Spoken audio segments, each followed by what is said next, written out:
Muy buenas tardes a todos. Muchas gracias por su asistencia. El día de hoy tengo el gusto de presentarles a la doctora María del Pilar Castañeda en su plática La producción viva y su efecto en la calidad de la canal.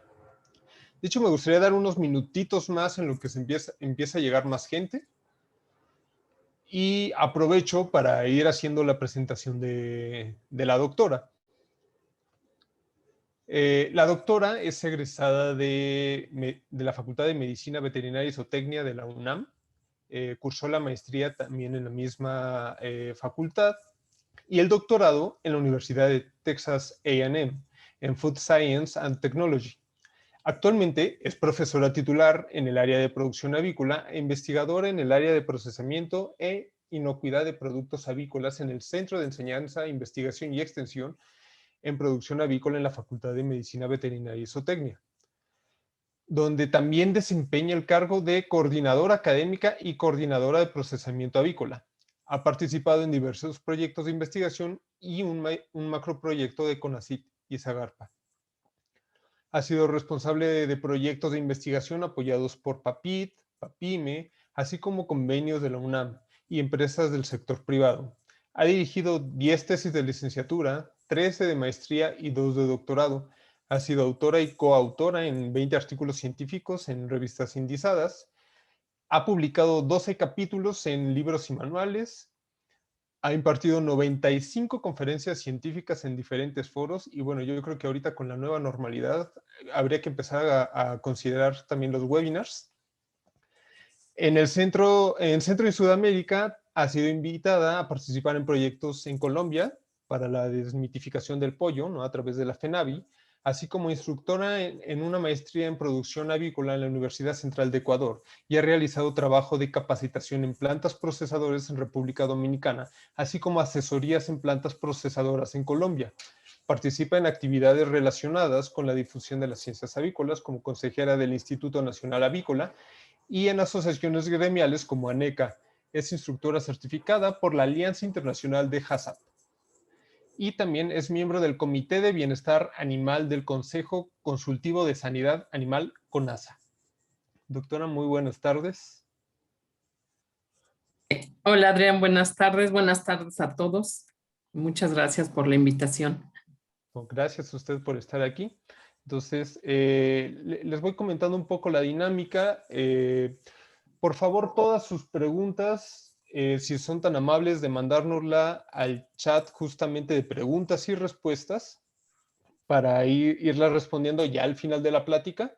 Yo se las voy a ir leyendo a la doctora y la doctora ya nos hará el favor de irlas contestando.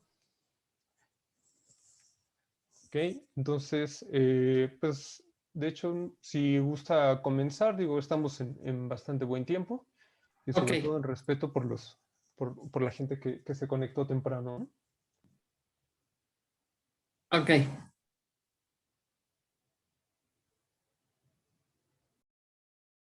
Solo que me sale iniciar la... Ok, ya. Listo. Aquí está. Bueno, buenas tardes a todos. Muchas gracias a los que ya están aquí con nosotros. Para mí es un placer trabajar, la verdad, con las empresas porque a veces uno que está en la docencia y en la investigación, cuando trabaja con las empresas, cuando visita empresas o yo en mi caso visito rastros, realmente es cuando uno va conociendo el mundo real.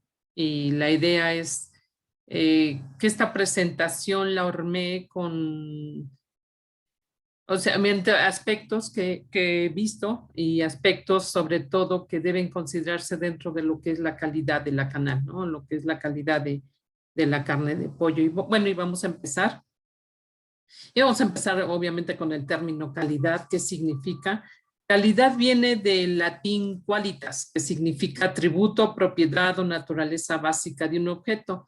Por lo tanto, la calidad de un alimento se refiere a las cualidades intrínsecas, ¿no? A partir de las cuales juzgamos su valor.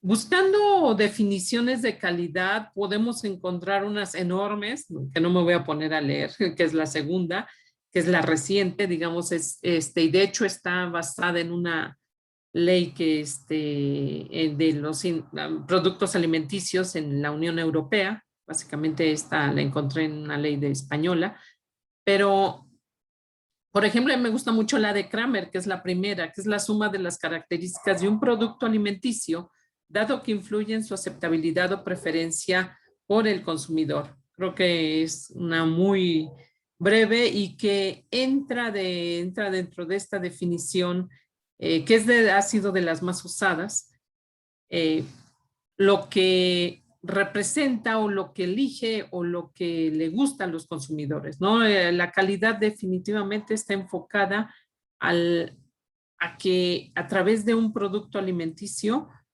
tengamos la aceptación a partir de un huevo, a partir de un pollo de engorda o carne de pollo, algún producto con valor agregado de pollo, de huevo o de alguna otra especie, logremos conseguir la aceptación por parte de los consumidores. Y como les decía, esta segunda definición la encontré, pero habla de trazabilidad, de origen, de procesos de elaboración. O sea, ya es algo muy desglosado de todos los aspectos que comprenden un alimento. Y esta calidad me gustaría dividirla en dos aspectos muy importantes. En esta que comprende la cualitativa y cuantitativa. En la cualitativa podemos hablar de apariencia, de color y de suavidad, y la cuantitativa acerca de aspectos de producción, de vida de anaquel, de precio y de inocuidad. Producción básicamente se refiere a rendimiento, ¿no? Rendimiento cárnico, rendimiento de la canal. Pero hay una calidad que es muy importante, que es la desde el punto de vista funcional. Esto realmente empezó a tomar relevancia por ahí de finales de los 90s, más o menos sí como, no, perdón, finales de los 80s, debido a la aparición de defectos en la calidad de la carne.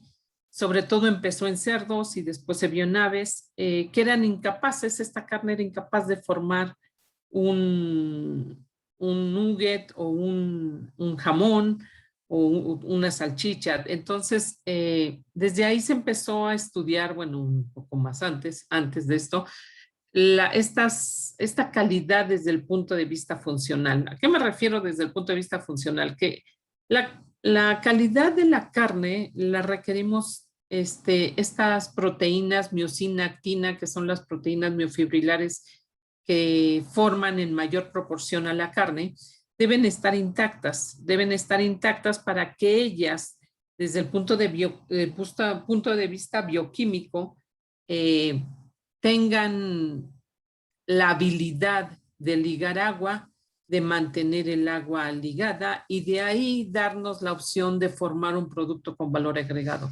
Entonces, desde el punto de vista funcional podemos medir en la carne la capacidad de ligar agua, el pH, la pérdida por goteo, la capacidad de formar gel. Y repito, estas son características desde el punto de vista funcional que nos hablan cuando una carne es de buena calidad. ¿Qué es el procesamiento? El procesamiento avícola no es más que una serie de pasos que llevan una logística para transformar una ave completa, una ave viva, en una canal, ¿no? Y de ahí, obviamente, de la canal podemos tanto ser comercializada como canal completa, a ser comercializada en partes o como carne deshuesada o como productos con valor agregado. Pero finalmente, ¿qué es lo que buscamos a través del procesamiento? Esto es la transformación de esta ave viva en una canal.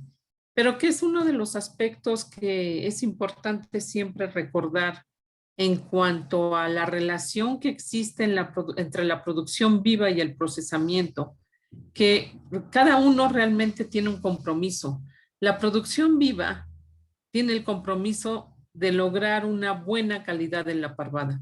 O sea, lograr una buena calidad en estas aves en cuanto a peso, a pigmentación, obviamente a evitar que sean pollos que tengan lesiones de araños, de fracturas, de dislocaciones. Y esta calidad, el rastro o la planta de procesamiento tiene el compromiso de mantenerla. Ese es su papel, porque es muy difícil que en una parvada que es de mala calidad el rastro puede hacer algo para mejorar esta. O sea, de hecho, no hay nada que pueda hacer. Su único compromiso es mantener la calidad de estas parvadas. Entonces, hablando de calidad de una parvada, podemos hablar a características, obviamente, que buscamos y que vamos a ya observar en una canal cuando la procesemos. Obviamente, una parvada saludable, como les digo, no siempre nos va a dar el resultado de una buena eficiencia, un buen peso al final, una buena pigmentación. Obviamente ahorita vamos a ver algunos aspectos que hablan acerca de la piel intacta, obviamente en cuanto a salud de las parvadas y la salud intestinal, tiene que ver el peso correcto a la comercialización, una buena uniformidad. Sí les podré decir que en la experiencia que tengo visitando rastros, la uniformidad siempre se convierte en un punto crítico porque es difícil mantener, o sea, y lograr uniformidades excelentes en todas las parvadas, ¿no? Pero cuando sobre todo hablamos de plantas de procesamiento que son totalmente tecnificadas, sí la uniformidad se convierte en un aspecto muy importante. ¿Por qué? Porque ustedes imaginen que, por ejemplo, todo el equipo que se encarga del eviscerado está estandarizado un tamaño de pollo. Cuando tengo aves de menor tamaño, generalmente cuando entren a este equipo, puede ser que el corte se haga de manera inadecuada, la entrada de la cuchara no va a ser la correcta. ¿Por qué? Porque si tengo un ave más pequeña y la mayoría de la parvada es más grande, obviamente todo el equipo se estandariza al tamaño promedio. Entonces, ¿cuál es el problema de estas aves o de estas canales? Que podemos tener ruptura de vísceras, se contaminan los equipos y entonces en las siguientes aves que se están procesando del mismo lote o de la misma parvada, pues vamos a tener equipo que está contaminado con restos de material gastrointestinal de esta ave, a lo mejor era una remolacha, era una ave más pequeña y que causa un problema desde el punto de vista también sanitario o de inocuidad, ¿no? Porque sanitario, porque obviamente el microbismo se incrementa.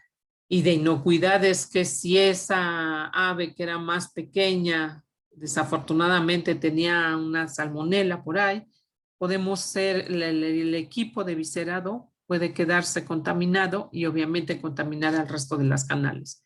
Por eso es que la uniformidad se convierte en un aspecto fundamental para lograr una buena calidad en el procesamiento. Estas se las quise poner como porcentajes que es común que puedan tener un rastro. Es un rastro X, en el cual pueden ver ustedes las diferentes defectos que pueden tener las canales. Podemos tener callos en las patas, o sea, problemas de pododermatitis, araño, costrado.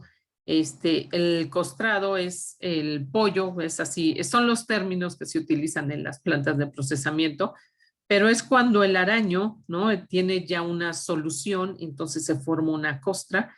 Entonces esto es lo que le llaman como costrado. Problemas ya a nivel cuando se abre cavidad y se encuentran mejor problemas de una enfermedad crónica respiratoria, eso es lo que es determinado como infección, golpes y fracturas, golpe en la pechuga, golpe pierna muslo, golpe ala y ala roja con sangre. Aquí es importante, porque dirían ustedes, bueno, es ala rota y cómo pueden tener o no sangre. Es que, claro que sí, porque cuando la fractura de los huesos lo realiza la desplomadora, que a lo mejor las desplomadoras están muy cercanas o están lastimando al pollo, el pollo ya está desangrado, el pollo obviamente ya está muerto, perdón, no es pollo, es ya la canal, ya está haciendo, ya pasó el desangrado, ya pasó el escaldado y obviamente está entrando al desplomado y como les digo, si las desplomadoras están muy cercanas, pueden causar ruptura de huesos, pero esto se les conoce como fracturas limpias. fracturas en las cuales no hay sangre, ¿no? Porque obviamente ya habíamos realizado el desangrado. Entonces, cuando tenemos este tipo de fracturas, es importante revisar las desplomadoras. Ahora bien, ¿cuáles son todos los factores que nos afectan a la calidad de una canal? Tenemos los factores a largo plazo y a corto plazo. O sea, como verán, es bastante.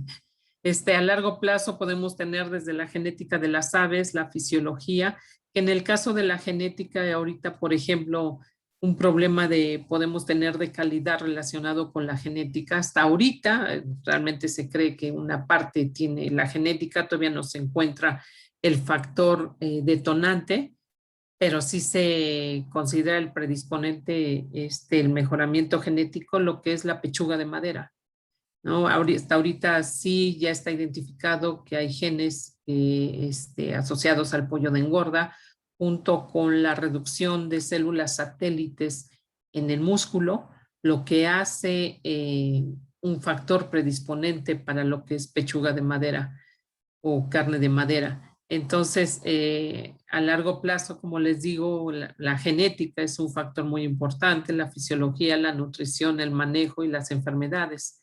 Y a corto plazo tenemos lo que es el manejo antemortem previo al procesamiento, que es la captura, el embarque, el transporte, la espera en andén, la descarga y colgado y el insensibilizado o aturdido.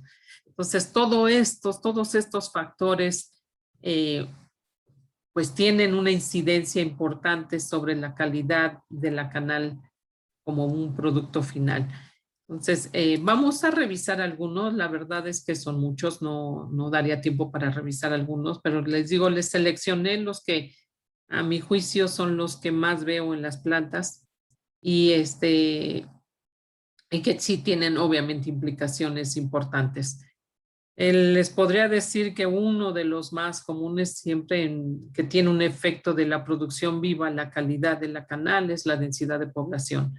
Como sabemos, la densidad de población, número de aves que tenemos por metro cuadrado y este espacio va a ser el suficiente para que las aves puedan moverse y va a determinar las condiciones, obviamente, el microclima de la parvada porque tiene un efecto sobre la temperatura, la humedad y la calidad de la cama.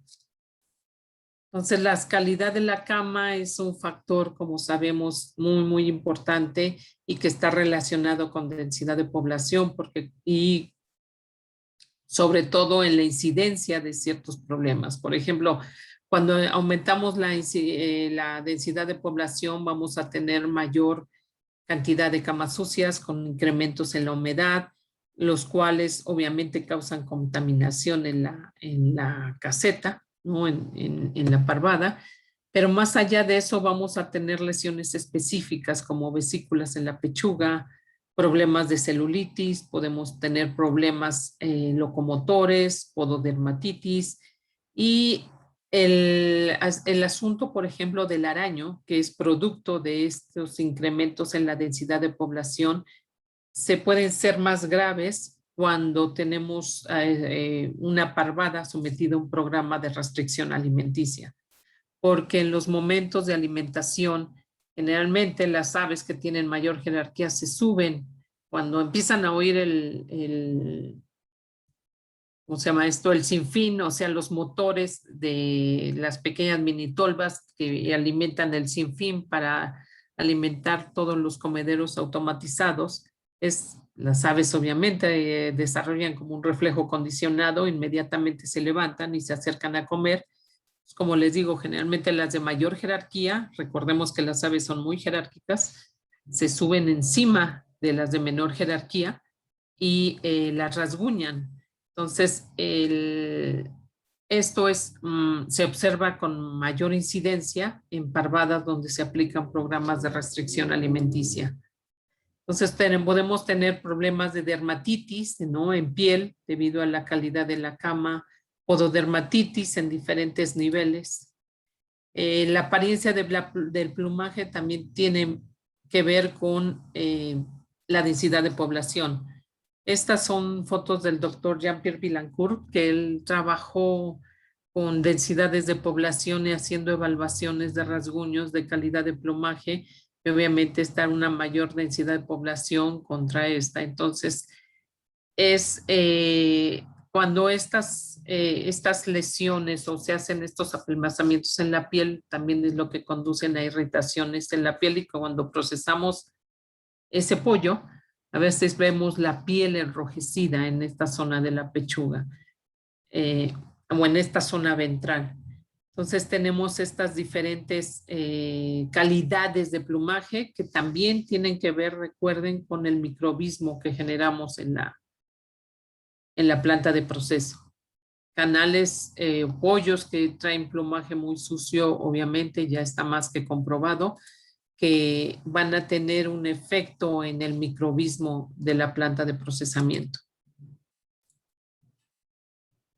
Y estas también son fotos del doctor Vilancourt de estas pruebas que hacía en cuanto a densidad de población, y entonces tenemos diferentes niveles de araño o rasguño, ¿no? Araños que pueden ser muy leves, ¿no?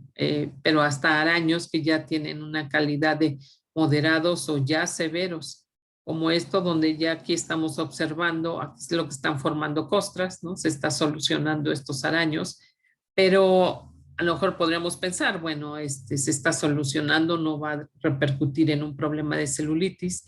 Sin embargo, podemos tener problemas en la calidad de la canal. Ahorita van a ver una foto de, sobre todo cuando se trata de canales pigmentadas. Como les decía, cuando estas lesiones de araños no tienen una solución, y obviamente por un microbismo muy alto que existe en la caseta, en la cama, hay una bacteria que le damos las condiciones y tiene las condiciones ideales para crecer, que son las E. coli. Entonces, Escherichia coli empieza a generar estos problemas de celulitis que los podemos observar como pequeños como abscesos debajo de la piel, subcutáneos, engrosamientos de la piel que son muy notorios, ¿no? Y hasta causar la cantidad de exudado purulento debajo de la piel. Obviamente estas lesiones causan decomiso y generalmente está reportado que este tipo de decomiso siempre causa, obviamente, es realmente dinero que deja de percibir la empresa, ¿no? Entonces, es importante por eso la relación y evaluar lo que es la densidad de población con respecto a la calidad de las canales, y muy importante siempre estar monitoreando los porcentajes, o si observamos celulitis y en qué incidencia tiene, qué porcentaje lo observamos, porque sí es necesario tomar ciertas medidas, ¿no? En caso de parvadas donde tenemos una densidad de población alta y presentan araño, ¿no? Vean lo que sucede. Tenemos un efecto económico y vamos a tener castigo en el precio de estos lotes, simplemente porque al procesamiento, sobre todo en el escaldado, no sé, si todavía había costras, se caen, y tenemos zonas con una pigmentación desuniforme. La pigmentación, como saben, en nuestro país, sobre todo en el centro y en el sur, es una de las características de calidad más importantes. Le podría decir que yo creo que en lo que es calidad completa, perdón, calidad en una canal completa, lo que es pigmentación y apariencia me refiero a la ausencia, una buena apariencia es la ausencia de lesiones, de hematomas, fracturas y dislocaciones, más la pigmentación o el color de la piel. Podría decir que son los dos aspectos de calidad más importantes en una canal completa.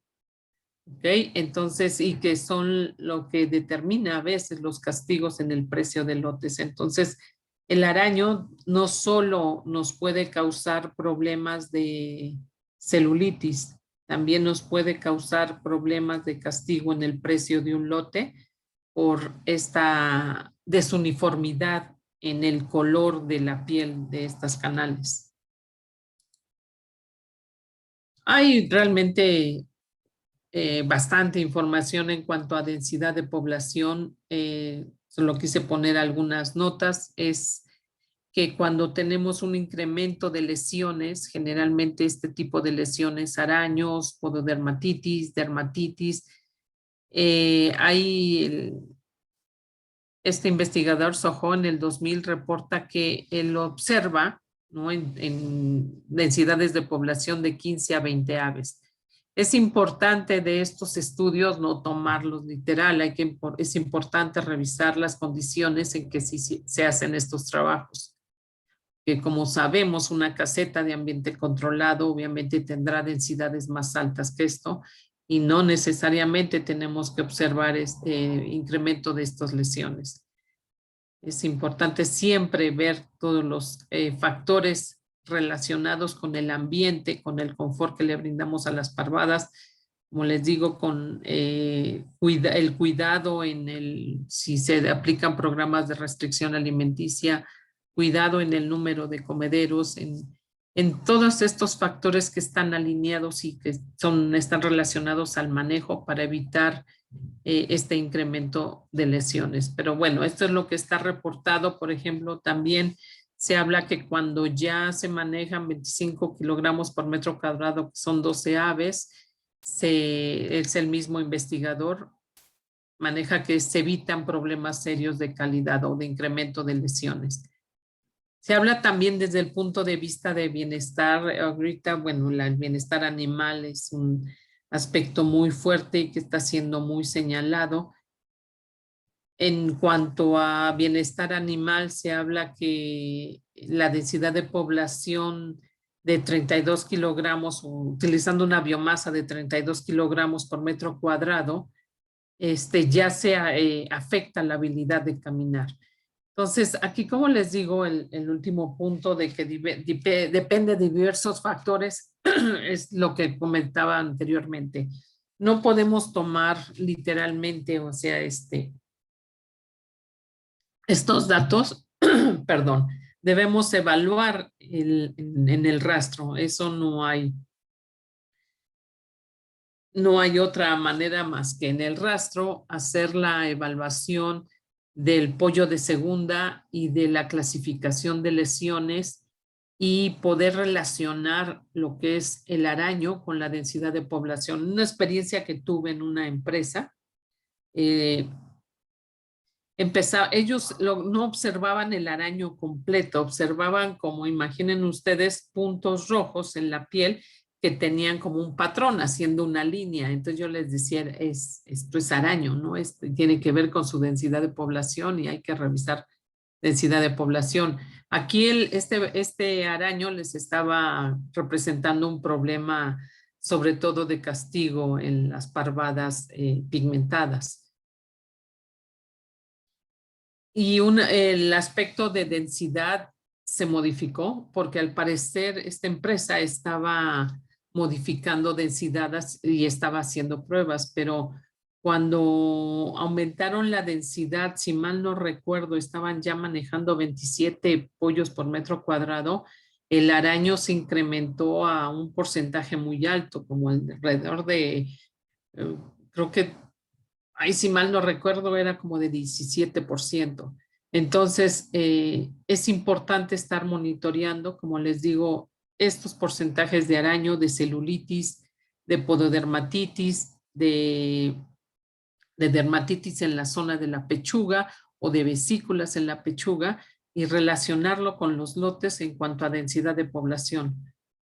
Porque esa es como la base de ir conociendo, ¿no?, cómo nuestras casetas están manteniendo o no nuestra calidad de la parvada en cuanto a la densidad de población que estamos utilizando. El otro aspecto, quise poner solo unas diapositivas, son muy poquitas en cuanto a pigmentación, porque pues les decía, en una canal completa un factor determinante de la calidad y sobre todo de la aceptación del pollo para la zona centro y sur de nuestro país es la pigmentación. Es un factor muy, muy importante. Entonces, y como sabemos, la pigmentación se evalúa desde el pollo vivo. El pollo vivo nos va diciendo cómo vamos pigmentando y si llegamos al día, si vamos a procesar al día 49 y estamos evaluando y agregamos el pigmento desde el día 21, que es generalmente como se pigmenta en nuestro país. Entonces, semanalmente vamos evaluando la pigmentación porque sabemos cuántos son los deltas que agrega el procesado. Es decir, si yo tengo un pollo que por cierto en el pollo vivo, en esta zona, en la zona del apterilo lateral o apterilo subalar, de los dos nombres se conoce, es donde medimos la pigmentación en pollo vivo. Entonces, estar midiendo, como les digo, desde que se agrega el pigmento desde la cuarta, bueno, se agrega el día 21 y empezamos a medir desde la cuarta, quinta, sexta y séptima, tenemos una idea, o sea, podemos hacer una inferencia de cómo va a salir la pigmentación para canal fría en ese lote. Entonces, la pigmentación definitivamente es un aspecto fundamental de la producción viva en el caso de pollo mercado público mexicano, donde son el macho de 49 días y que es pollo pigmentado. Entonces, ya cuando es procesado, lo vamos a, perdón, voy a regresar. Lo vamos a evaluar en la zona de, se le llaman las venas pigmentantes en la zona de la pechuga y para poder comprobar, o sea, como les digo aquí, la pigmentación sí es de los aspectos en donde la relación de calidad de la parvada, nivel de pigmentación, se debe cristalizar en el procesamiento. En el proceso debemos ver esta calidad de pigmentación que se logró en el pollo vivo. Y como les digo, ya se conoce con un buen proceso cuántos deltas aumenta de amarillamiento utilizando el colorímetro de reflectancia minolta y entonces puedo saber si realmente el trabajo entre producción viva y rastro se está complementando para lograr una buena pigmentación en el producto final. Como les digo, el tema de pigmentación es muy amplio, es muy largo, es muy grande, pero solo aquí quise tomar ciertos aspectos que son muy importantes, que están relacionados con la producción viva, como es la deposición de grasa. Esta es una de las razones por las cuales el pigmento se empieza a agregar al día 21. El sexo también tiene que ver, que es un aspecto importante. Las hembras se engrasan más, engrasan mejor y el macho engrasa menos. Es por eso las hembras alcanzan un mejor nivel de pigmentación. Sin embargo, en nuestro país las hembras generalmente son destinadas a la comercialización de pollo rosticero, el cual sale como pollo blanco, el pollo pintado. Puede ser que hay dos maneras de agregar color, lo que es pintar y pigmentar, ¿no? El pintado se hace en las plantas de proceso, una canal blanca, la proceso, la escaldo, se somete a desplumado, se hace el eviscerado y después pasa, generalmente lo hacen después del chiller, ya saliendo del chiller pasa por aspersores o puede pasar por una tina por inmersión en una solución de estos mismos pigmentos para darle este color a la canal. Obviamente pigmentar siempre será mucho más barato que, perdón, pintar será mucho más barato que pigmentar. Entonces, estos son aspectos que desafortunadamente van en contra, ¿no?, de lo que buscamos, porque si las hembras que se destinan a pollo rostizado, que sale blanco y son las que mejor pigmentan, bueno, obviamente tenemos que trabajar en la calidad de nuestras parvadas de machos para lograr buenas calidades de pigmentación. Y en eso se basa el estado de salud y cuidar lo que es la salud intestinal en la producción viva, ¿no?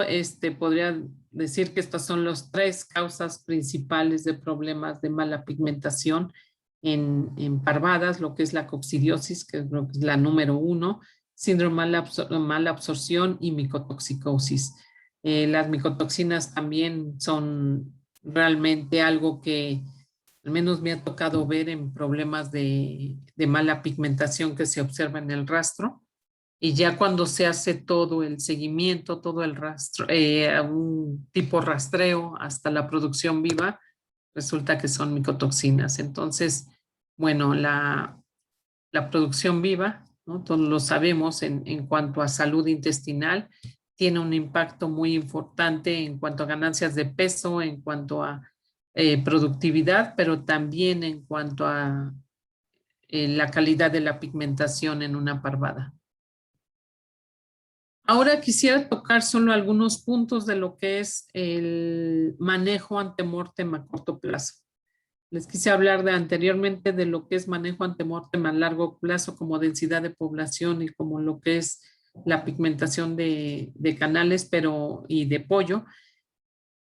Ahora quisiera tomar algunos aspectos de lo que es manejo antemortem a corto plazo, que definitivamente son, si se acuerdan en la gráfica que les mostré de defectos, hay rastros que si graficáramos estos defectos, la mayor cantidad de defectos son de este tipo, del manejo antemortem a corto plazo, lo que es fracturas, dislocaciones y hematomas, ¿no?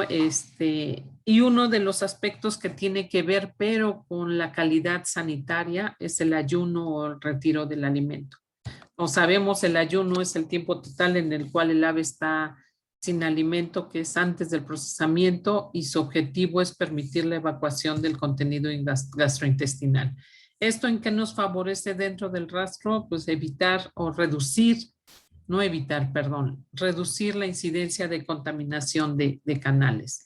Y el periodo de ayuno no es más que la suma de los tiempos. Nosotros sumamos el tiempo desde que levantamos un comedero y entonces empezamos a sumar el tiempo que el pollo está en la caseta sin alimento, después el tiempo de captura. Obviamente durante este tiempo es importante, muy importante dejar los bebederos, siempre se dejan los bebederos.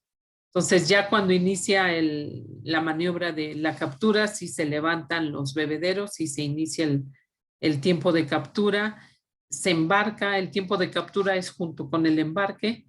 Entonces se embarca y el pollo es transportado, y una vez que es transportado llega a la planta de proceso y entra a la espera en andén para después su ingreso al procesamiento. Entonces el periodo de ayuno es el tiempo total, es la suma de todos estos tiempos que comprende este tiempo de ayuno, periodo de retiro de alimento total. ¿Por qué es importante el ayuno? Porque, como les digo, tiene un efecto a nivel de microbismo, tiene un efecto a nivel de vida de anaquel y tiene un efecto a nivel de inocuidad.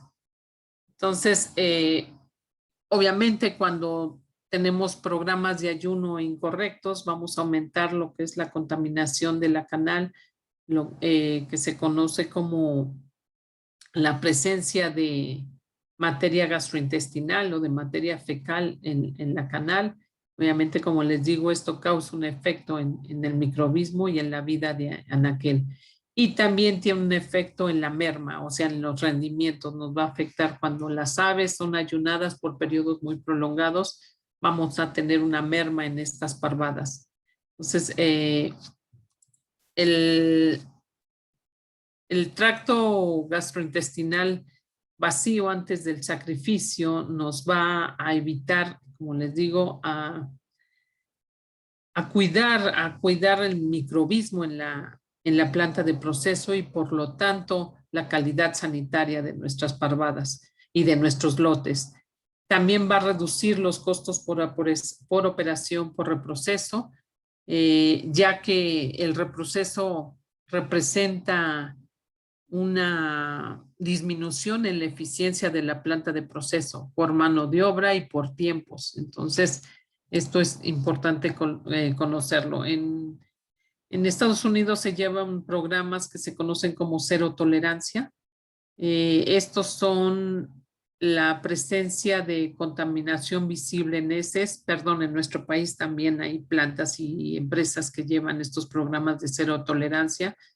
Esto representa cuando se encuentra, por ejemplo, canales aquí que tienen un resto de materia, estos son de restos de heces, representa el reprocesamiento fuera de la línea de procesamiento, o también se puede hacer reprocesamiento en la línea. Obviamente esto nos causa pérdidas en la eficiencia y en la velocidad de la línea, lo que a la larga también representa mano de obra y uso de agua en la planta de proceso.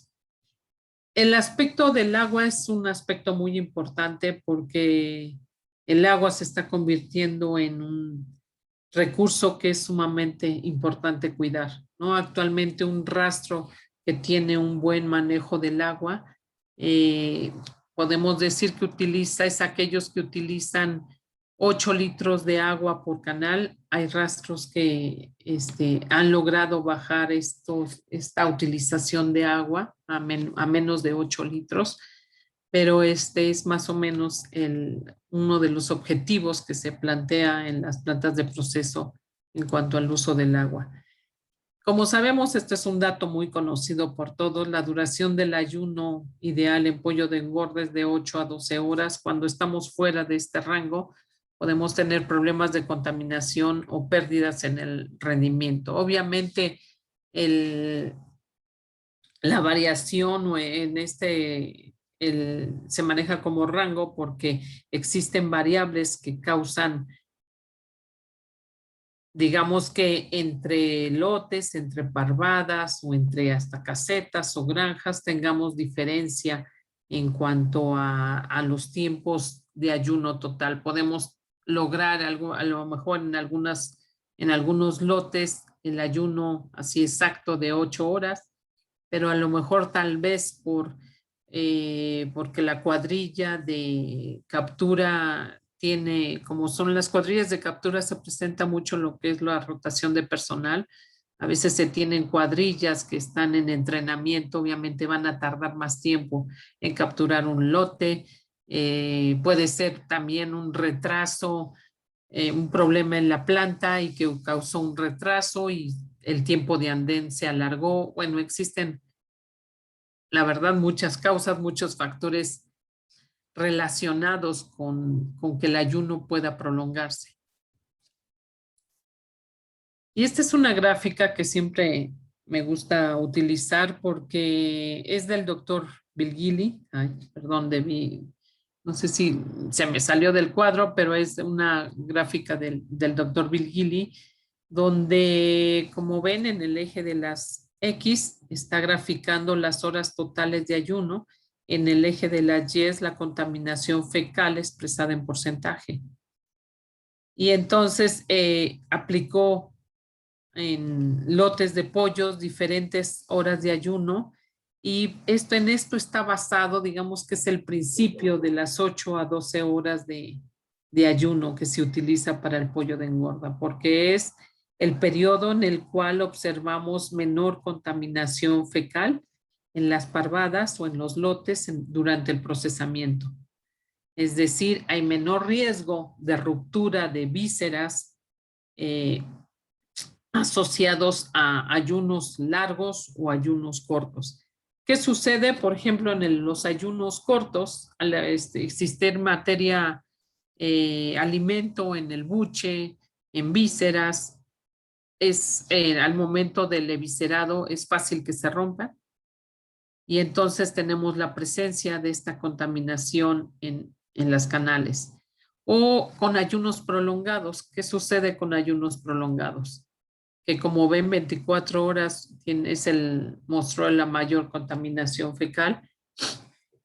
Esto está relacionado a que en vísceras, sobre todo a nivel de intestinos, cuando están vacíos, los detritus o los restos que quedan son utilizados por las bacterias presentes y empiezan a fermentar, empiezan a formar gas, a fermentar, y entonces los intestinos se llenan de gas y estas paredes intestinales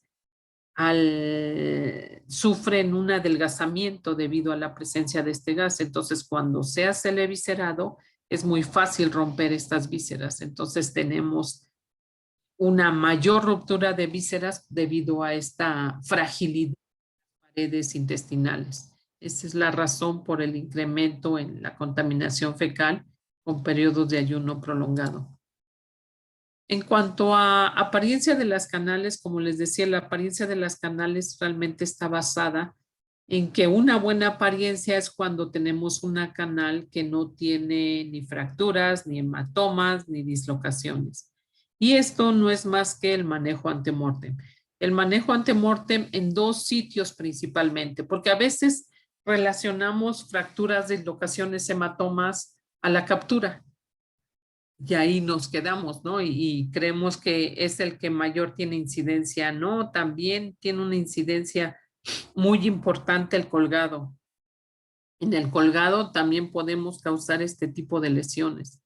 Por eso a veces no es fácil, si por ejemplo en un lote tenemos, si nos reportan 24% de fractura de ala, no es tan fácil lograr encontrar como el factor detonante de ese 24% de fractura y tenemos que evaluar momentos como la captura, es fundamental, pero también tenemos que evaluar el colgado, ¿no? Como, y también en fracturas de alas puede tener que ver también el aturdido. Entonces, no es tan fácil poder dilucidar en el factor determinante del incremento de un defecto en una canal. Es un trabajo, la verdad es que laborioso, porque tenemos que estar descartando y haciendo evaluaciones. En cuanto a esto, quisiera mostrarles dos sistemas, los dos sistemas más utilizados, ya me atrevería a decir en el mundo. En cuanto a, obviamente, en países donde no utilizamos sistemas de captura automatizados, ¿no? Donde utilizamos sistemas de captura manuales, que es, podríamos decir, todo Latinoamérica. Y como sabemos, en países desarrollados, en Estados Unidos, en Europa, se utilizan por los costos de mano de obra, se utilizan sistemas automatizados.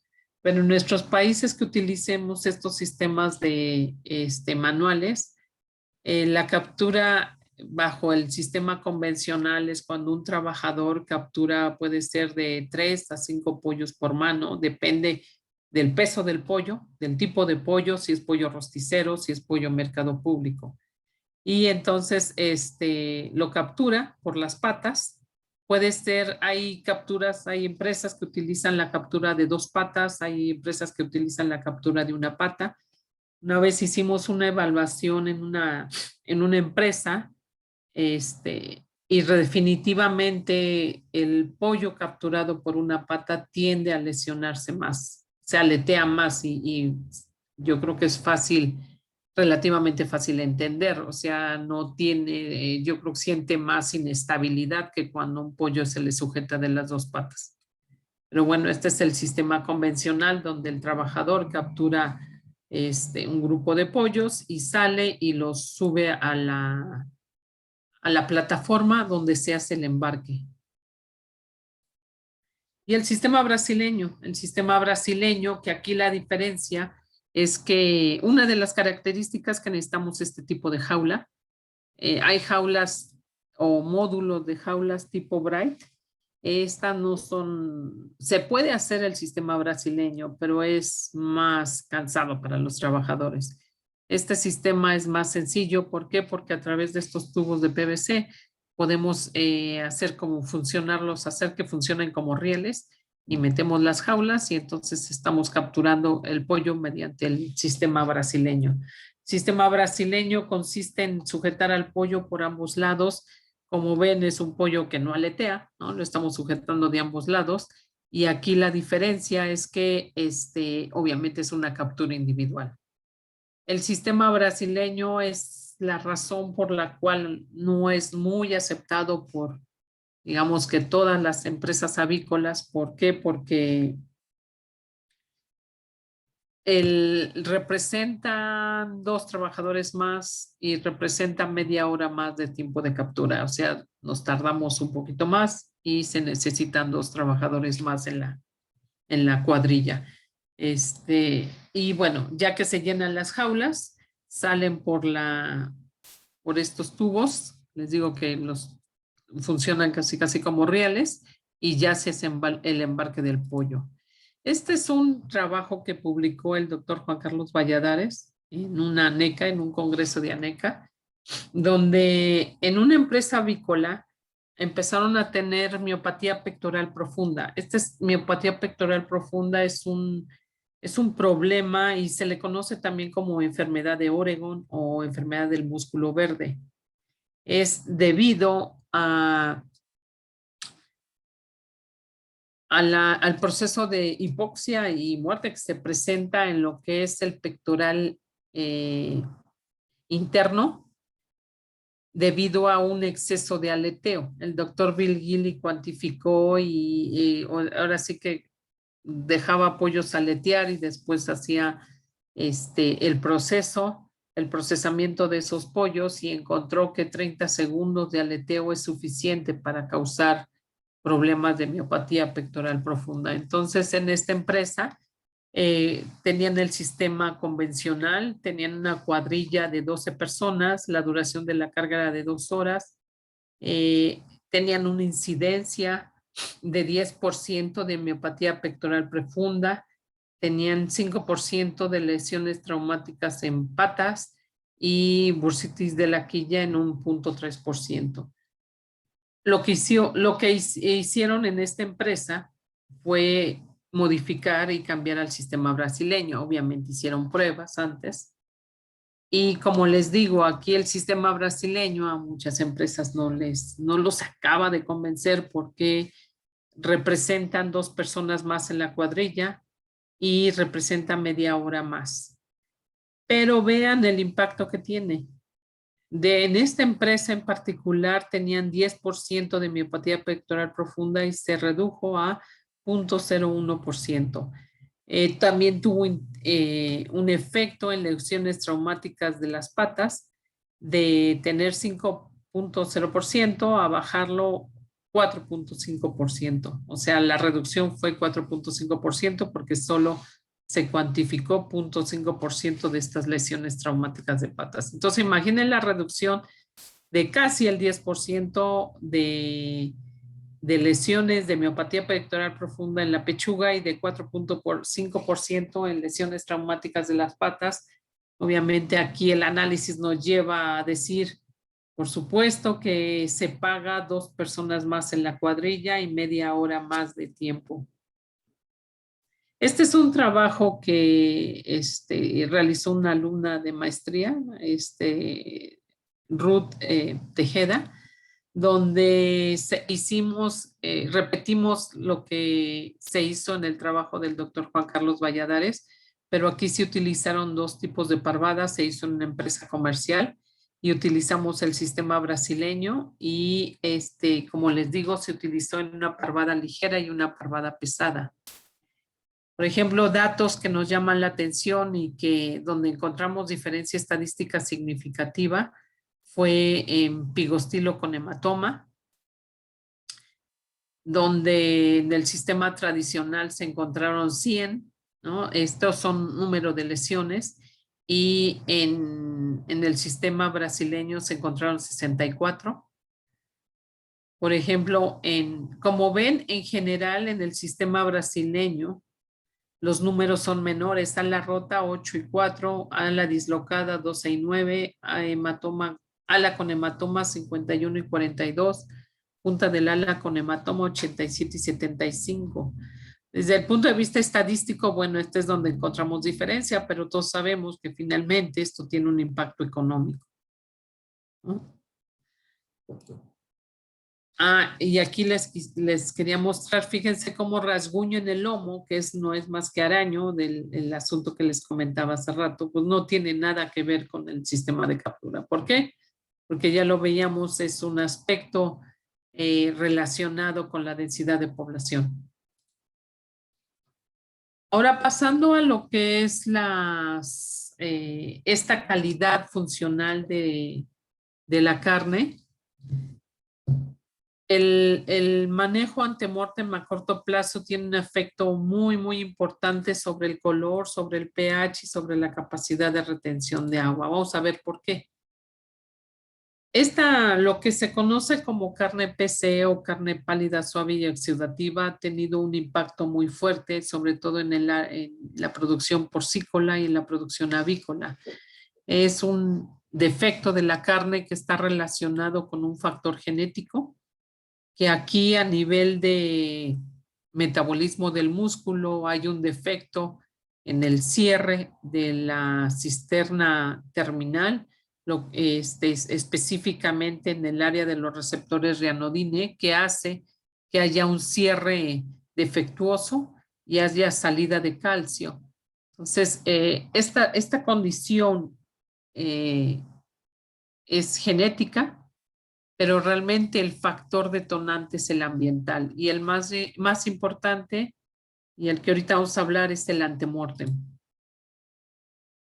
Y este factor antemortem que tiene que ver con la calidad de la carne está asociado al estrés. Aquí la regla es, no podemos procesar aves estresadas, aves que estén sufriendo estrés calórico.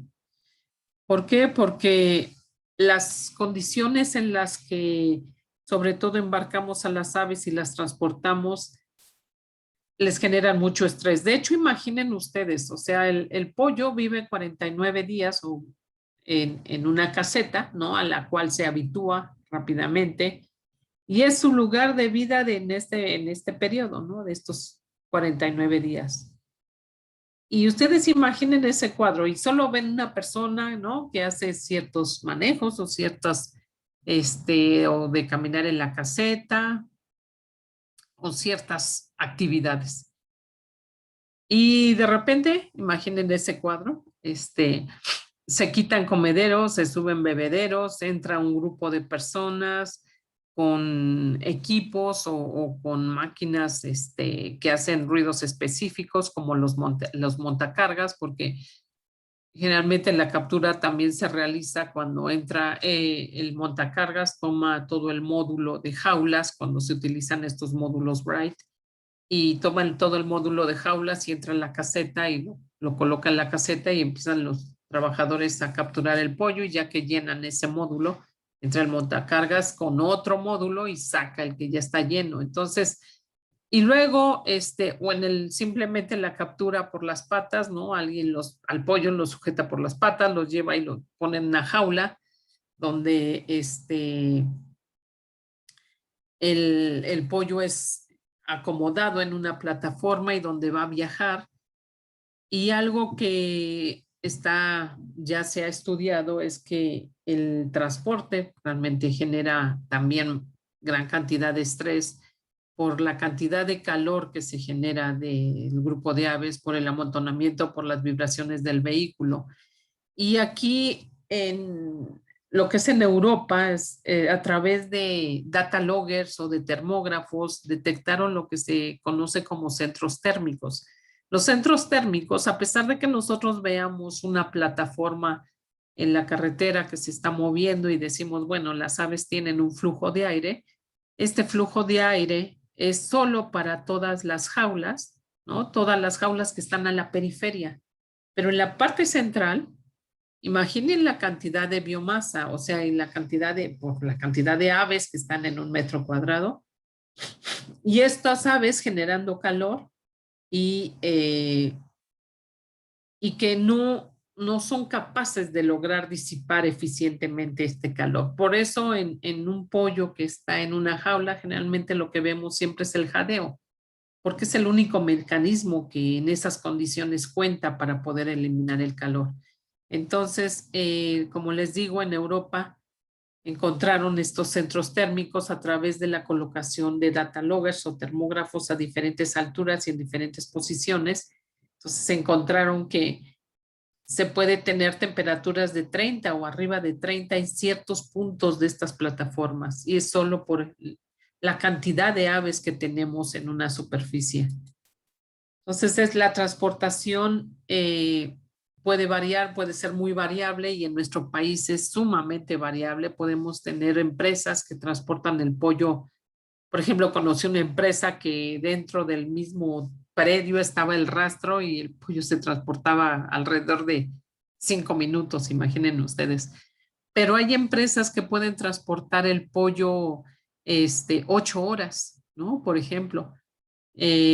Entonces, la variación en nuestro país es muy amplia en cuanto a tiempos de transporte. En Europa se habla que un pollo no puede ser transportado más de 3 horas. En nuestro país no existe una legislación de este tipo.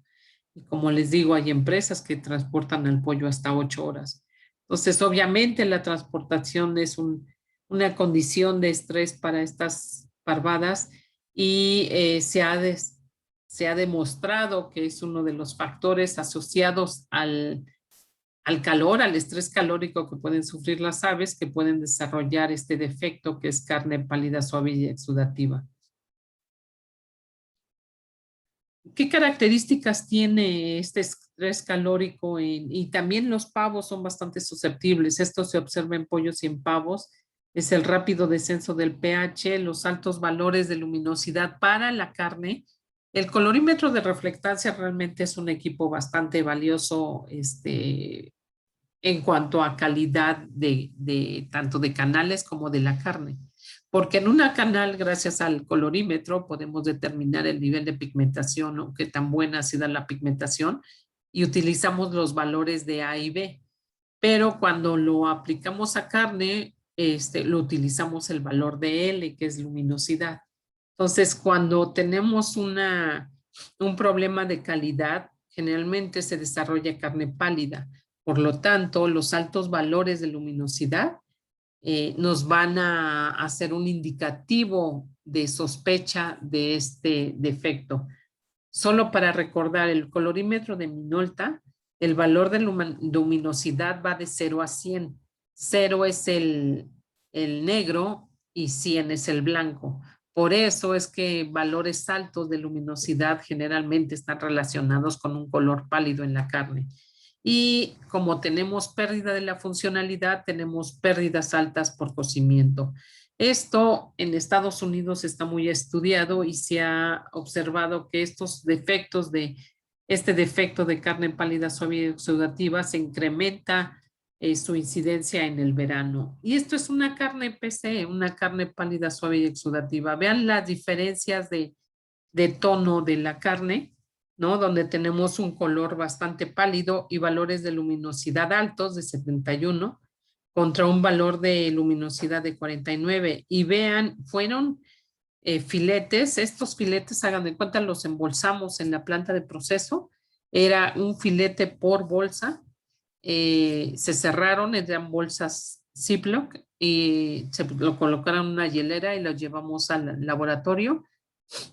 Y esto fue en 8 horas, porque el rastro estaba a 8 horas de distancia con respecto al laboratorio, y vean lo que perdió en 8 horas este filete. Obviamente esto es dinero, esto es peso, estos son mermas.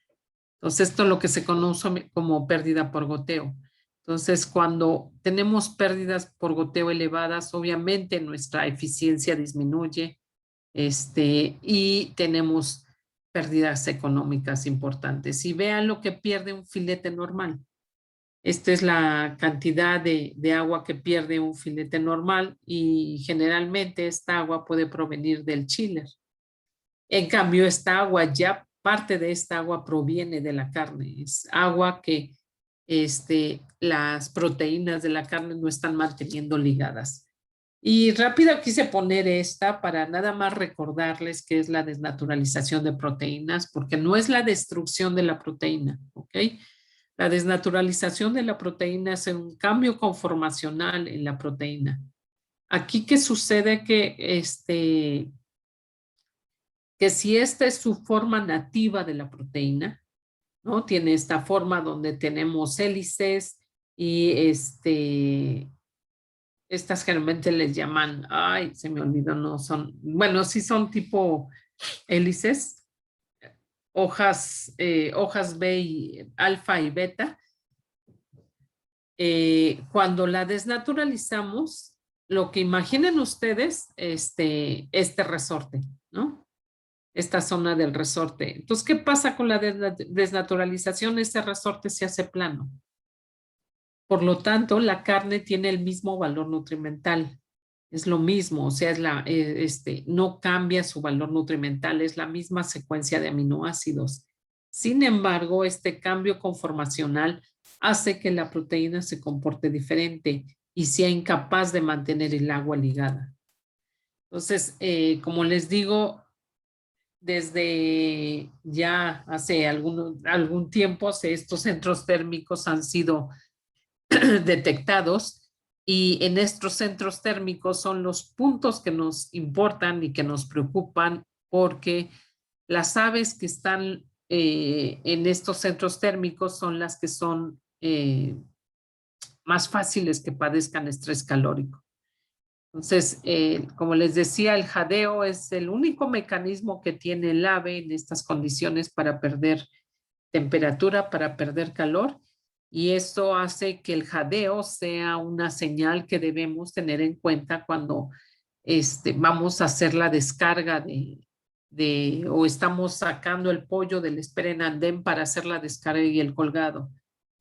Yo siempre les comento, un pollo que está jadeando no se debe procesar.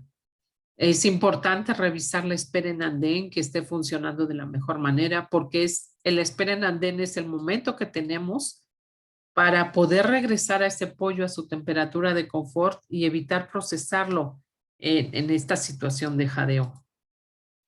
Por lo tanto, el flujo de aire en esta espera en andén es la herramienta que tenemos para poder procesar ese pollo en las mejores condiciones. Hay diferentes trabajos y estudios que muestran los flujos de aire que necesitamos en estas esperas de andén.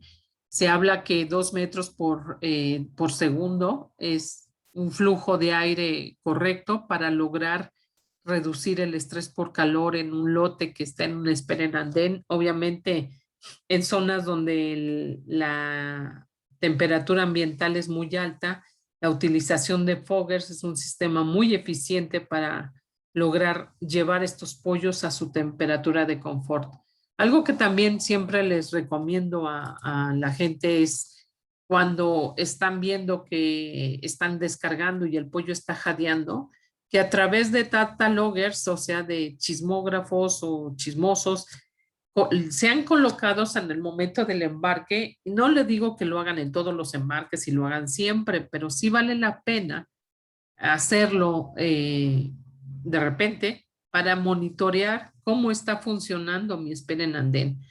Esto significa que si yo coloco estos chismógrafos o data loggers en diferentes puntos y en diferentes alturas, puedo hacer un mapeo de mi plataforma y evaluar si mis ventiladores son suficientes y están logrando llevar a la temperatura de confort a estas aves que están en estos centros térmicos. Aquí lo importante de usar estos data loggers, de poder hacer estos mapeos, es identificar estos centros térmicos y conocer si mi espera en andén está siendo eficiente para llevar estas aves a su temperatura de confort.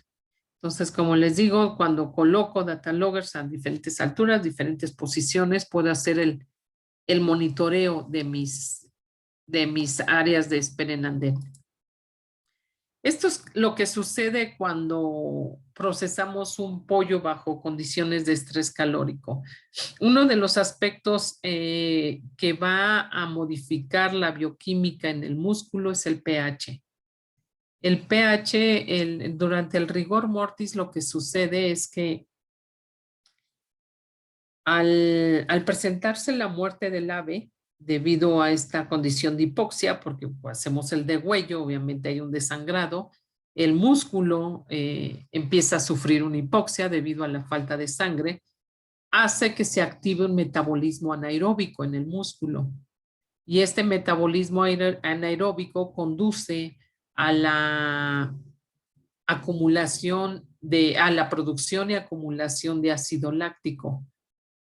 Obviamente el ácido láctico va a cambiar el ambiente iónico en el músculo y va a disminuir el pH.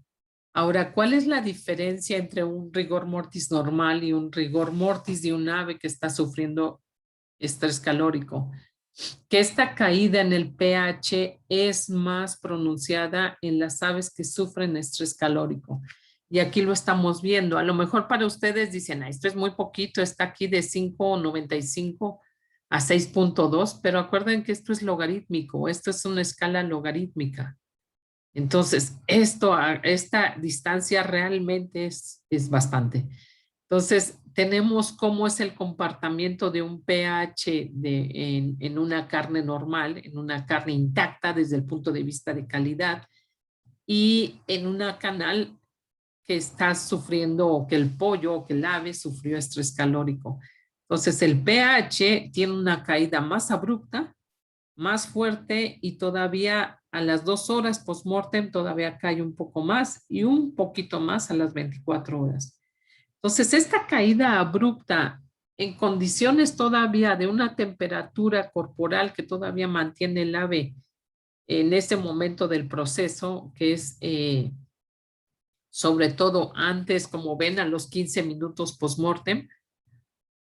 Recuerden que el pollo, su temperatura corporal es 40.5. En este momento del procesamiento ya la temperatura está alrededor de 39 grados a 38.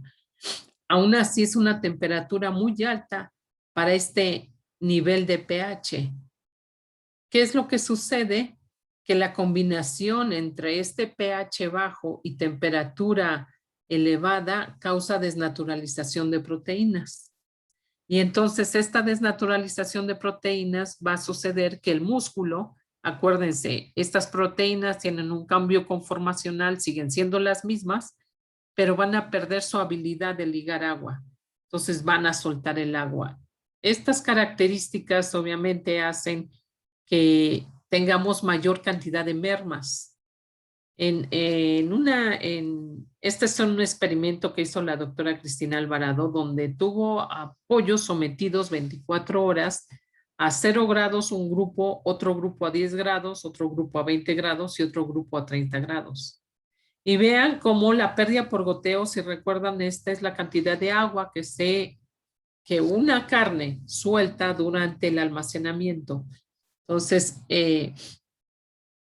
la pérdida por goteo, vean, se incrementó de manera significativa con respecto a 30 grados centígrados, con respecto a las otras 3 temperaturas a las que fueron mantenidos los pollos.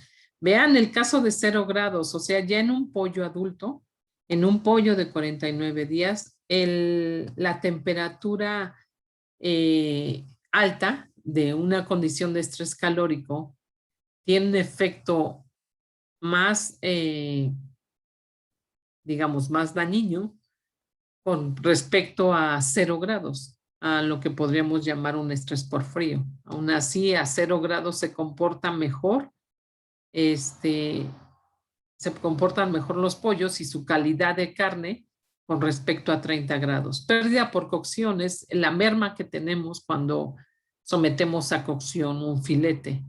Entonces, pérdida por cocción también tuvo diferencia estadística significativa a 30 grados. O sea, el pollo mantenido a estos 30 grados antes del procesamiento va a tener mayor cantidad de mermas durante el almacenamiento y durante la cocción. En cuanto a humedad expresable, que es otra medición de funcionalidad en la carne, realmente no hubo diferencia estadística.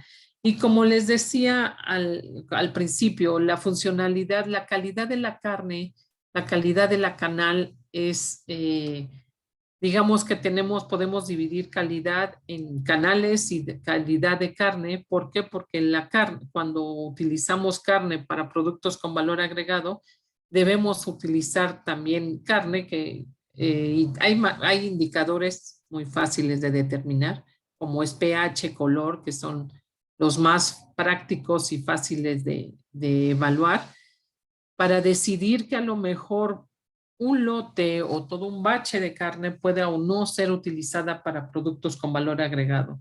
Este es todo un lote de jamón de pavo que se tuvo que decomisar porque se utilizó carne PCE. ¿Y qué sucede? Como ya les explicaba, al ser una carne que no mantiene el agua ligada, obviamente cuando nosotros marinamos para formar un jamón, la carne no mantiene el marinado y vean, y lo suelta.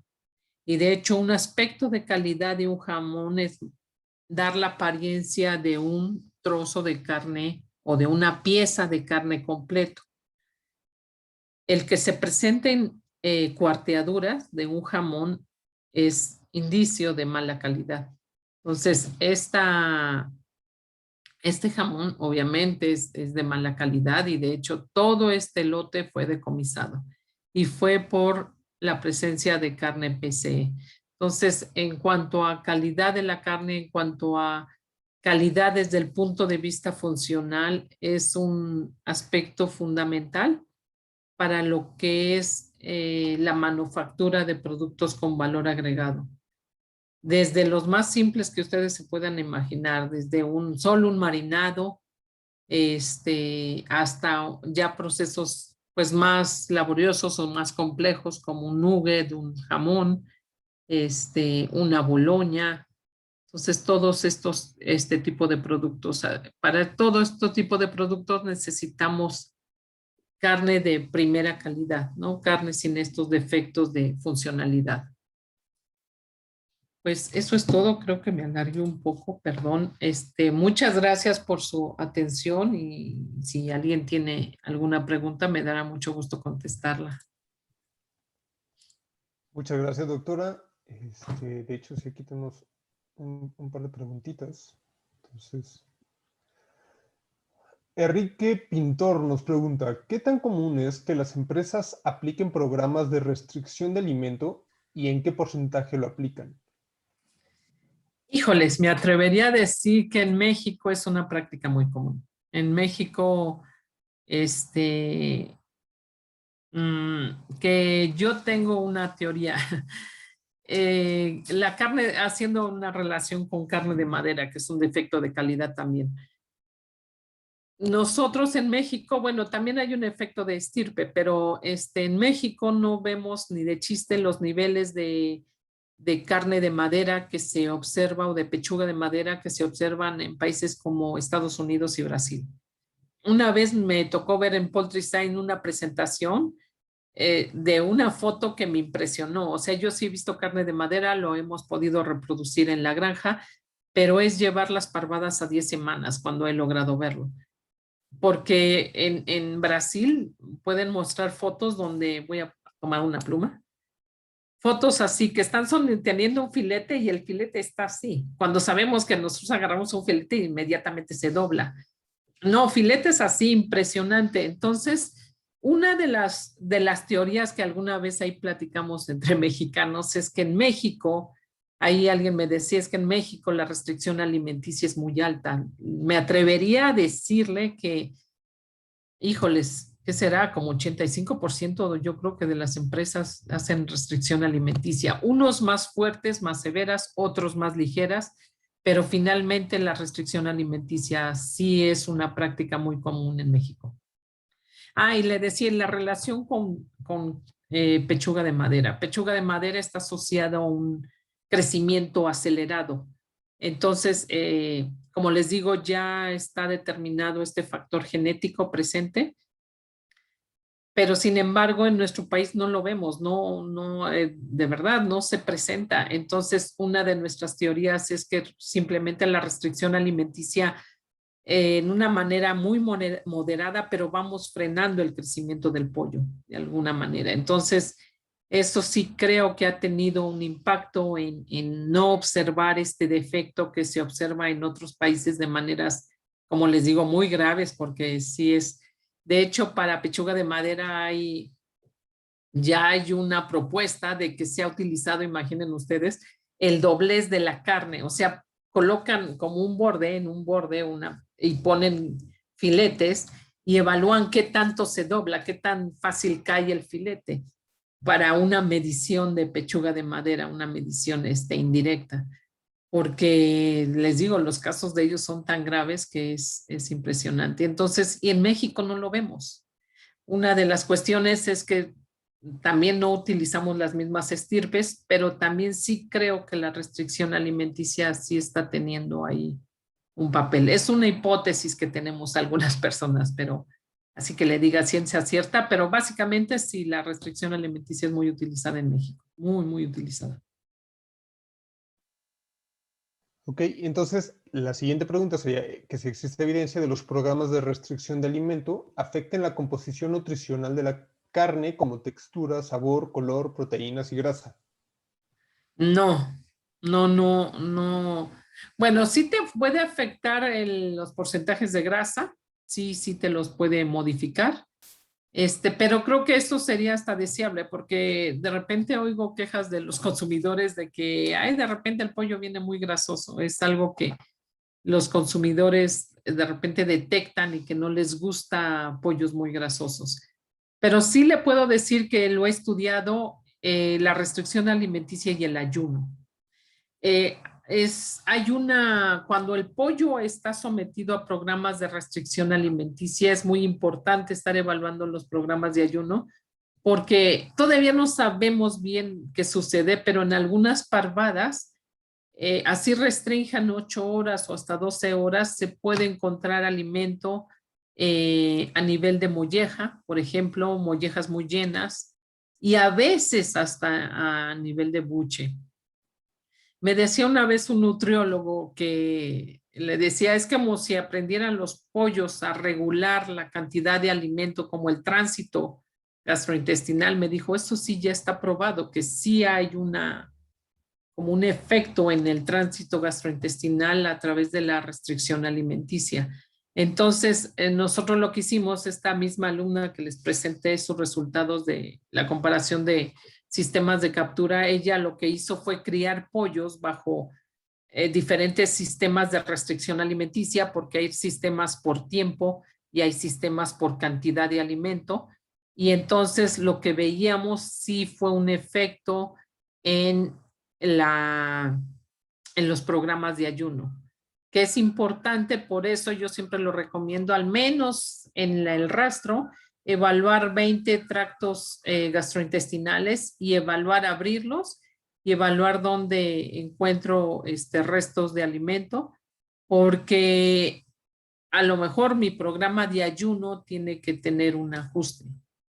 Pero esto sí se lo recomiendo sobre todo cuando utilizan restricción alimenticia, porque nosotros lo vimos, sí hay una modificación. Claro. Ok, muchas gracias. La siguiente pregunta dice, ¿la pigmentación es afectada por tiempo de refrigeración del canal? Sergio Pardo. No, sí se afecta por el frío. Bueno, a ver, voy más antes. El pollo deposita el pigmento en la piel, sobre todo en la última capa, se llama cutícula. Cuando el pollo está vivo, por ejemplo, puedo tener lecturas de una buena pigmentación, a lo mejor puedo tener lecturas de 25 en amarillamiento. Cuando lo escaldo, y lo eviscero, bueno, lo escaldo, lo desplumo y lo eviscero, antes de que entre al tanque de enfriamiento se llama canal caliente. Generalmente ahí tengo hasta un aumento en un buen proceso hasta de 10 deltas, o sea, 10 valores de amarillamiento. Después, cuando lo enfrío, otra vez los deltas se incrementan. Realmente del pollo vivo tengo un incremento y después tengo un incremento mayor en el enfriamiento. ¿Por qué en el enfriamiento se hace un incremento mayor? Porque hay dos cuestiones. El frío hace que la grasa se solidifique. Los pigmentos se depositan, tienen afinidad y se depositan gracias a la grasa. Entonces, si yo solidifico la grasa, el tono del amarillo se incrementa. Ese es uno. Y el otro factor es que no sé si han tenido la curiosidad de comparar la piel de un pollo vivo con la piel de un pollo procesado. La piel de un pollo procesado se siente más gruesa. Y lo que sucede es que cuando se somete a frío, Parecería que la piel tiene una contracción y entonces el tono del amarillo se incrementa.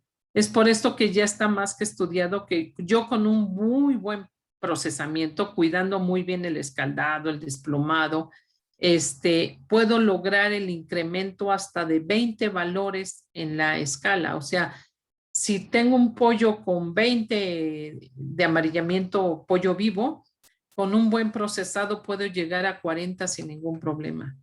Entonces, y esto es efecto del procesamiento que hace que se incremente el tono de amarillo en la canal. Muchas gracias. La siguiente pregunta de Alejandra Ramírez. Dice, la presencia de pollo oscuro, rojo oscuro, en el rastro, ¿a qué cree que está asociado? En un principio se pensaba que estaba mal desangrado, a presencia de ascitis, pero ya se revisó y no es por esos problemas. ¿En su experiencia tendría alguna otra causa? Sí, hay algo que se llama DFD y qué pena que no me pudieras mandar muestras o porque yo no lo he visto. El DFD se habla que el pollo también lo puede sufrir DFD. Es un defecto también de calidad, hagan de cuenta, una cosa es PCE. PCE, como ya les conté, está asociado a un estrés antemortem de corto plazo. Cuando el pollo está sufriendo un estrés antemortem de largo plazo, es decir, les podríamos hablar de más de 10, de 12 horas hasta 24 horas de estrés, se desarrolla lo que se conoce como DFD. El DFD está muy bien identificado en cerdos y en bovinos. La carne se pone negra, o sea, se pone oscura. Bioquímicamente es lo contrario a PCE. Aquí es agotamiento, el DFD es agotamiento de glucógeno. Y sus siglas DFD son en inglés debido a dry, firm and dark, o sea, carne dura, firme, o sea, más bien, sí, dura, espérenme, ¿Sería oscura, seca? dura y seca, gracias, sí. Seca, firme y oscura.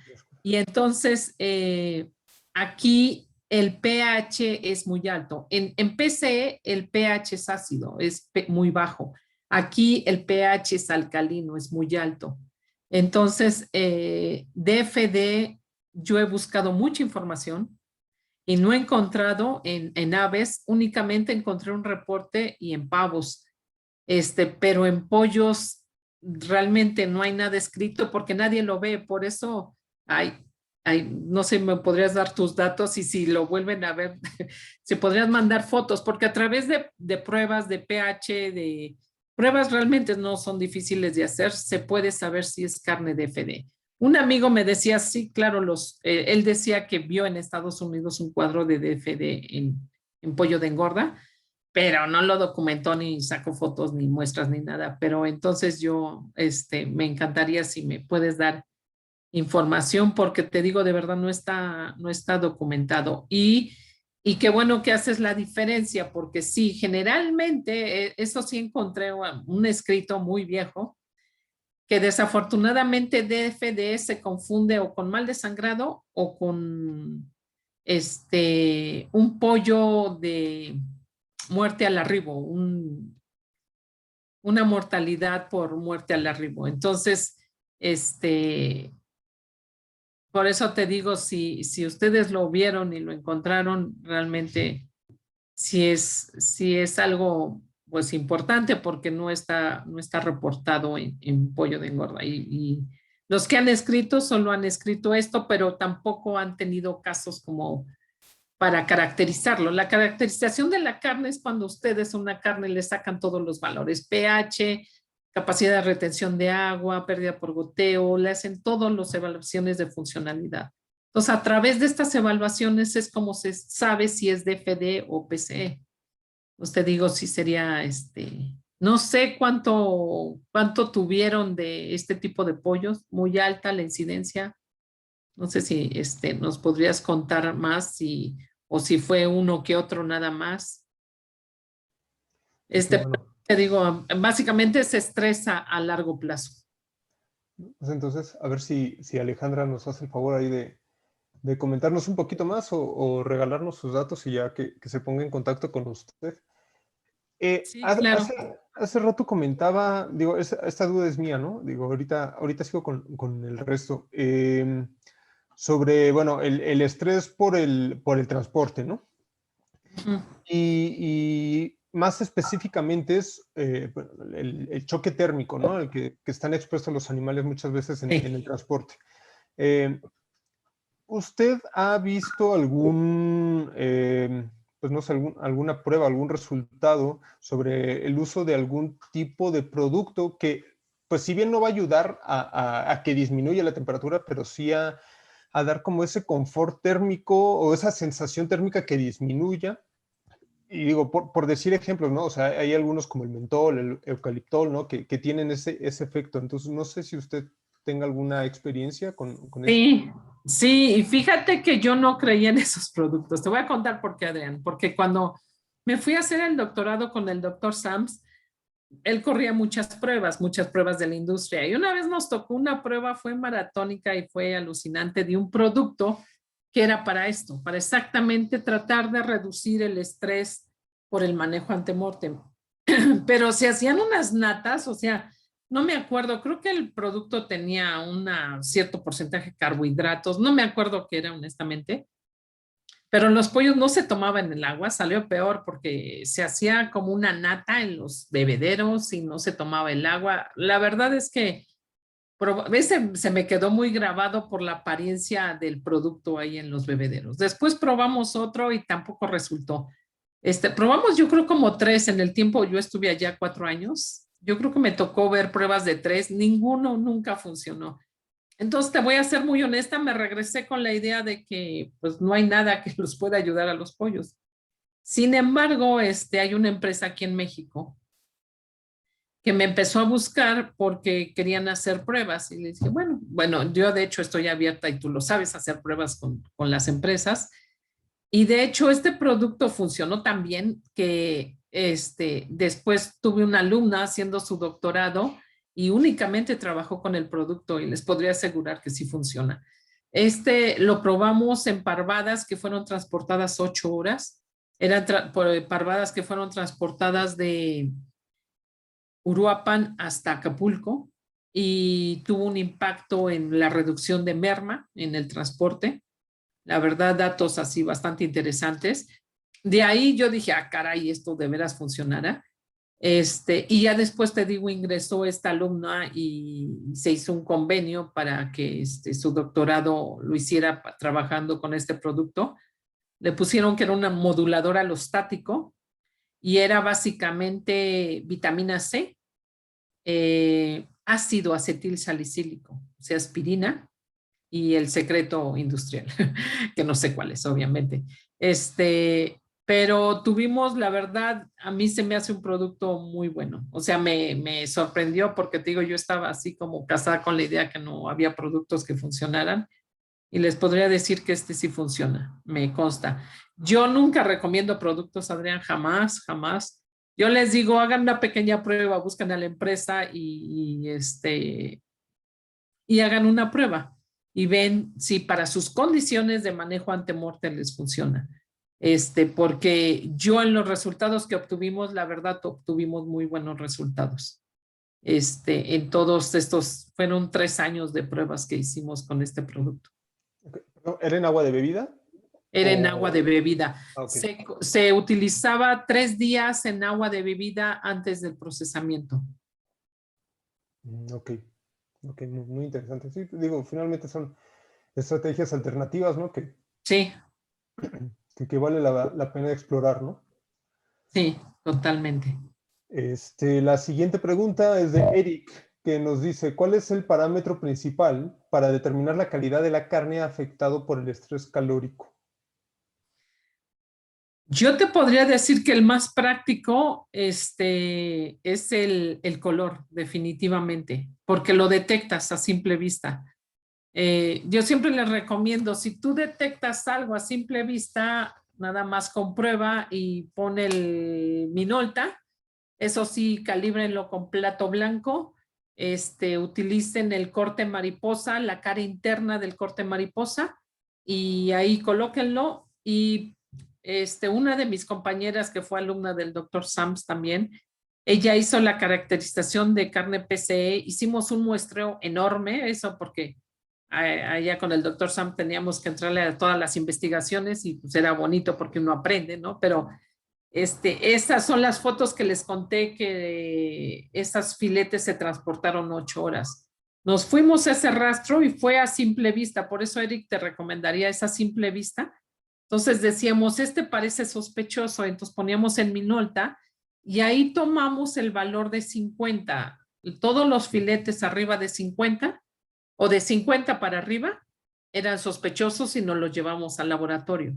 Digo, la verdad, fue un muestreo enorme de 1,200 filetes, una cosa así. Y después ya en laboratorio hicimos pruebas de pH, de pérdida por goteo, de pérdida por cocción y de capacidad de retención de agua. Y entonces, cuando tú encuentras, y pH, muy importante. Tú ya cuando encuentras más de 2 datos, o sea, 2 o 3 valores de pérdida o de baja de la funcionalidad, tú puedes decir ya sin problemas, esta carne es PCE. Pero el más práctico de todos, definitivamente, Eric, es el color. Es el más fácil te digo, el otro te recomendaría que con el Minolta, ya puedas decir eso no, porque ahorita ya con toda la evidencia que hay científica, por ejemplo, este trabajo era de una compañera que se llama René, y René hizo esta caracterización, y ella lo que encontró es que cuando tú encuentras valores de luminosidad a partir de 53, nosotros tomábamos de 50, pero ella encontró realmente que ya haciendo la relación de los otros indicadores de pH, capacidad, todos estos que te digo de funcionalidad, que el valor de 53 coincide con la pérdida de la funcionalidad. Entonces, cuando encuentras ya un filete con luminosidad arriba de 53, tú puedes decir es carne PCE. Y ya si quieres estar seguro, puedes tomar pH, que es realmente muy fácil medirlo. Hay potenciómetros de penetración y te da la medida de pH. Acuérdate, PCE tiene un pH bajo. Estamos hablando abajo de 5.5, más o menos anda por debajo de 5.8. El pH normal de una carne de buena calidad es 5.8. Entonces puedes hablar que ya a partir de 5.6 puedes tener un problema de PCE. Muchas gracias. La siguiente también es por Eric, que nos pregunta, en lo que es qué nivel proteico o nutricional, ¿hay datos sobre el efecto del estrés calórico? No, porque se mantiene el mismo nivel proteico. O sea, te digo, el valor nutrimental de la carne PCE sigue siendo la misma, la mismita, no hay modificación. Es que aquí el problema es que esta desnaturalización hace que la carne pierda la habilidad de mantener el agua ligada. Y esto es muy fácil de entenderlo. Imaginen ustedes una secuencia de aminoácidos y si recuerdan, los aminoácidos tienen o son ácidos o son básicos y entonces tienen carga positiva o negativa. Y si recuerdan, el agua es una molécula bipolar que tiene ambas cargas, ¿no? El hidrógeno es la carga positiva y el oxígeno es la carga negativa. Por eso es que no importa si tienes un aminoácido con carga positiva o negativa, siempre va a ligar al agua. Entonces, ¿qué pasa con PCE? Al tener este cambio conformacional, la proteína sigue siendo la misma secuencia de aminoácidos, sigue siendo el mismo valor nutrimental, pero la carne no mantiene el agua ligada y la suelta. Entonces, no importa que le inyectes, no importa que la marines por inmersión, no importa el método que utilices, va a soltar el marinado. Entonces, pero podemos consumir esa carne porque igualmente es nutritiva. Solo que aquí el problema es que es una carne que merma mucho, pierde peso muy fácilmente, ¿no? Se convierte en agua y la otra es que no puede ser utilizada para productos con valor agregado. Ok, muy interesante eso. René Martínez nos pregunta, ¿a qué se le atribuye la presencia de hemorragias capilares a nivel del lomo en pavos cuando se quita la piel para su deshuesado en rastro? Habría que revisar el sistema de captura. Ay, ojalá y nos pudiera decir, es tono rojo, es que aquí lo importante, Adrián, sería saber, y si nos pudiera decir es Emanuel, ¿verdad? Se llama. Si nos pudiera decir Emanuel, si René. es rojo, rojo como rojo sangre recién que se corta uno, o es un rojo ya más oscuro. Es que aquí la clave es el tono del rojo.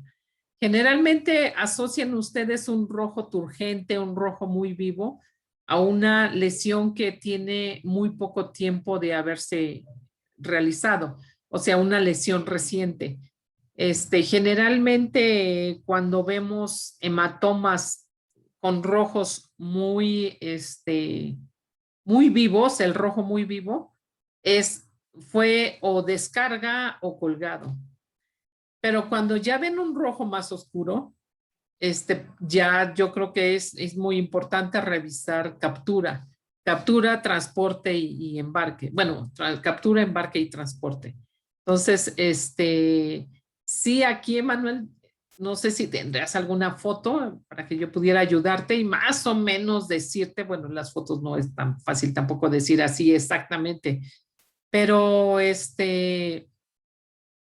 pero sí te podría decir que el rojo, si lo ves muy vivo, es que acaba de suceder. Y en pavos, por el peso, sería muy importante revisar descarga y colgado. Pero Ok, así es definitivamente habría que revisar el tono de esos hematomas o de esa sangre. Porque me imagino, o sea, ojalá Emanuel nos pueda contestar. Yo me imagino, Adrián, que se ve como tallón, porque es lo que he visto, como un tallón en la zona del lomo, pero solo que Manuel nos diga, ¿cómo se ve? sí. Sí, bueno, nada más, perdón, es René. René Ay, Martínez. perdón, René, ya le estoy No, cambiando. no se preocupe. Pero bueno, a ver Perdón. si René igual nos retroalimenta un poquito más. También por ahí le andan pidiendo su correo, entonces no sé si Sí, lo claro, podrá. Adrián, sin problemas. Adrián lo tiene, pero si Sí, alguien lo copia, pero bueno, lo escribe, pero es Pilar, está muy facilito. Es Pilar, C de casa, S de sopa, @unam.mx. ujú. Igual, ahorita se los voy a poner aquí en los comentarios para que si quieren nada más copiarlo. Eric pregunta, ¿el que afecte el pH de la carne va a repercutir solamente en el crecimiento bacteriano o qué otra causa conllevaría? En el caso de la DFD, de la carne dura, seca dura, seca y oscura, sí es la carne donde al tener un pH alcalino es la que puede tener un crecimiento, ay, gracias, Adrián, puede tener un crecimiento microbiano pueden tener mejores condiciones las bacterias. Sí, el pH sí tiene un efecto sobre el microbismo y las poblaciones bacterianas. Sí, la experiencia que tengo de FD por eso también es un problema, porque podemos tener problema de crecimiento microbiano. En PCE no es tanto, no es, creo que es más el riesgo con carne de FD, solo hablando de pHs. Ok, ok. Eric nos pregunta también, ¿tendrá datos sobre la caracterización de la carne de pollo a más de 1400 metros sobre el nivel del mar? He visto que la carne sale más roja, ¿podríamos estar hablando de valores similares? Híjoles, Eric, no. Fíjate que pues yo trabajo aquí en la Ciudad de México, en la UNAM, y trabajo en el centro avícola, experimental de la Facultad de Veterinaria y ahí criamos pollo. Obviamente nuestro mayor problema es ascitis, pero ¿qué crees? No se me había ocurrido hacer una caracterización de la carne a esta altura, ¿no? Creo que es un punto importante. Te prometo que me voy a poner a trabajar en hacerlo, porque no está reportado, ¿eh? Generalmente las caracterizaciones de la carne siempre han sido enfocadas en calidad, en básicamente PCD, PCE, DFD, pero digo en otras especies, porque en aves no hay mucho escrito, no hay más ni nada. Y ahorita en carne de madera, en músculo verde, sí se han hecho caracterizaciones, pero nunca, no tengo ningún dato y nunca he visto, que yo sepa, no hay información de pollo criado a estas altitudes. Pero prometo que me voy a poner a trabajarlo. Ya me llevo tarea. Muchas gracias. Alejandro Ramírez. Ah, ok. Nos hace una aclaración. Alejandro Ramírez, bueno, lo que había comentado Sí, del DFD. de la carne oscura, sí. Ajá, dice, perdón, mi nombre es Alfredo Canela, el que hizo la pregunta del pollo oscuro. Y este problema se ha presentado en algunas ocasiones con 2 clientes, nada más en un porcentaje de 2 o 3%. Sí voy a buscar fotos y se las mando y nos pone su correo. Entonces, ahorita se lo mando en privado y le mando saludos. Gracias, muchas gracias, Alfredo. Ay, qué gusto. Qué gusto que esté aquí. Y No. ya para terminar, Ajá. Enrique Pintor nos pregunta, ¿existe algún correo electrónico? Ah, ya, fue la pregunta. Y, viene otra pregunta. Realmente una magistral ponencia, muchas gracias y felicitaciones a la doctora. Una consulta más, ¿a qué Gracias. se debe la carne de madera? Ay, como les digo, todavía no se sabe la causa, todavía no se sabe el detonante, se conoce y hay hipótesis. Ahora sí que solo hay hipótesis de qué puede estar sucediendo. Algo que sí ya las empresas de las casas genéticas sí han dicho ya abiertamente, ya se ha ubicado el gen, ya se ha localizado, ¿no? Ya lo tienen identificado, sí está presente. Entonces es una predisposición genética. Lo que se cree que es el pollo en este crecimiento acelerado de su musculatura, ¿no? De esta rápida eficiencia alimenticia que tiene, ha hecho, por ejemplo, les voy a contar la hipótesis del doctor Bill Gilly, que se me hace, la verdad, pues diríamos plausible, o sea, realmente creo que tiene sentido. Él menciona que el pollo ha perdido postura, el pollo ya no es derecho, está teniéndose a hacer como por el tamaño y el peso de la pechuga, teniendo una inclinación, y esa inclinación causa mayor tensión a nivel del músculo pectoral. Y la otra teoría del doctor Bill Gilly es que y eso me tocó verla en una empresa de pavos. Ahí la verdad me hubiera encantado tener un alumno, porque aparte la empresa me decía, pues traiga un alumno y vemos si es por ahí. Cuando el pollo permanece mucho tiempo echado, esta es también teoría del doctor Bill Gilly, que la verdad yo lo admiro mucho, para mí es de las eminencias en procesamiento, que al estar más de 3 horas echado, lo que hace es que hay obviamente hay una compresión de la pechuga y se disminuye el lumen de los vasos capilares y de vasos sanguíneos y vasos capilares. Pero decía él que aquí lo que causa mayor efecto son estos vasos capilares que juntos, si recuerdan, los eritrocitos en las aves son nucleados. Y el que tenga núcleo los hace más poco flexibles. Entonces, hay una pérdida de la irrigación a nivel muscular y vamos perdiendo y van muriendo fibras musculares, porque es también muy particular lo que sucede en pechuga de madera. no es que perdamos todo un panículo de muscular. Perdemos, hagan de cuenta, tienen 10 fibras musculares y pierden una y después otras 10 y pierden otra. No es un patrón tampoco, pero es para que más o menos me entiendan qué está sucediendo. Eso más que no existan suficientes células satélites. Si se acuerdan, las células satélites son células pluripotenciales que están presentes en todo el organismo del pollo.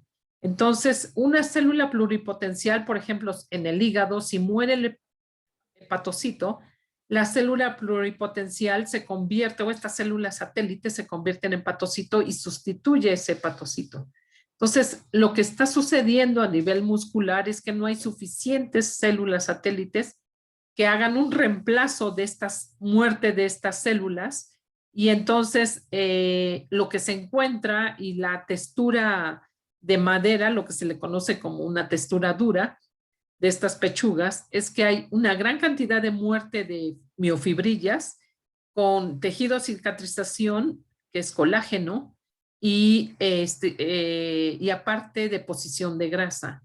Entonces, cuando ustedes ven una histopatología de un músculo o una pechuga que tuvo pechuga de madera, van a ver la pérdida de miofibrillas y la mayor cantidad de tejido conjuntivo, porque es tejido de cicatrización y obviamente deposición de grasa. Entonces, de hecho, la carne de madera ha sido todo un asunto ético en Brasil. De hecho, en sus reglamentaciones la están decomisando, porque imagínense que pierden tantas miofibrillas o células musculares el pollo en su pechuga, que la proporción de proteínas sí cambia. Más o menos el pollo anda alrededor de 21-22% de proteína y pechuga de madera está en 20%. También la funcionalidad cambia porque al tener mayor deposición de colágeno o tejido de cicatrización, cambia la funcionalidad. Es una carne que pierde funcionalidad, pero aquí no es porque exista desnaturalización de la proteína. Aquí al haber mayor proporción de colágeno, el colágeno es incapaz de ligar agua, es el peor elemento para la funcionalidad de la carne. Entonces, la carne pierde también funcionalidad. Esa es la razón por la cual la pechuga de madera, y les digo, en Brasil es un asunto ético, dicen que algo que ya no tiene la misma proporción de proteína, esta pérdida de 2% de proteína ya no la hace carne de pollo, ya es otra cosa. Entonces, por eso causa el decomiso. La verdad es que los brasileños empezaron primero y ya después, años después, como 2 años después, a los gringos no les quedó otra más que decir, ok, vamos a decomisar pechuga de madera y también le están decomisando. Pero bueno, perdón, perdón, me emociono y me sigo de largo, pero espero que haya quedado más o menos una idea, se den una idea qué es lo que está pasando. Y como les digo, esa es la teoría que existe, es una hipótesis, pero ahorita hasta ahorita nadie la ha podido probar. Lo que sí ya está contabilizado es el número de células satélites y las casas genéticas dicen, es cierto, si hay una reducción en las estirpes actuales del número de células satélites en músculo. Entonces, pero como les digo, el factor detonante todavía no es determinado. Está interesante eso. Sí. Bueno, salió aquí una pregunta justo de este tema. Marichuy Ferrusquia nos pregunta que si se puede aprovechar esa cantidad de colágeno. No, es que estoy pensando, espérenme, estoy pensando, es que el colágeno no es tan fácilmente aprovechable. En todo lo que es la manufactura de productos con valor agregado, de hecho, el colágeno es indeseable. Y está pensando en otra manera. Híjoles, Maricho, voy a poner a pensar y si hay alguna manera de utilizarlo, pero sí está complicado, no es tan fácil. Sí, creo que no, Adriana. Creo que no. Sí, porque la otra opción en cuanto al uso de la carne es el corte, pero tampoco le ayuda a la pechuga a ser cortada, porque se podrían hacer fajitas, pero tampoco va, las fajitas generalmente son marinadas, entonces la pechuga de madera, la carne de madera no va, porque el marinado podría ayudar a disminuir o a hacerla más suave, pero como no lo retiene el marinado por la presencia del colágeno, sí es muy difícil poder cambiar la textura. Y extraer el colágeno es lo que estaba así como pensando. Extraer el colágeno de la carne tampoco no es muy sencillo. Entonces, sí, más bien no creo, Marichuy, que exista un mecanismo para aprovechar ese colágeno, no creo. Ok. Bueno, pues bueno, esas ya fueron todas las preguntas. Y creo que, bueno, ya estamos cerrando casi a las 2 horas, ¿no? Y bueno, solamente quiero agradecerle, doctora, por todo esta plática tan interesante, todo este conocimiento que nos ha compartido, por respondernos todas estas preguntas y también agradecerles a todos nuestros espectadores. Muchas gracias a todos y pues bueno, estén pendientes de próximas transmisiones que les estaremos haciendo. Muchas gracias a todos, gracias Adrián y gracias a toda la gente que nos aguantó. Miren, sí, aguantaron estoicamente las 2 horas. Gracias y buenas noches. Gracias y buenas noches a todos. Gracias, Margarita.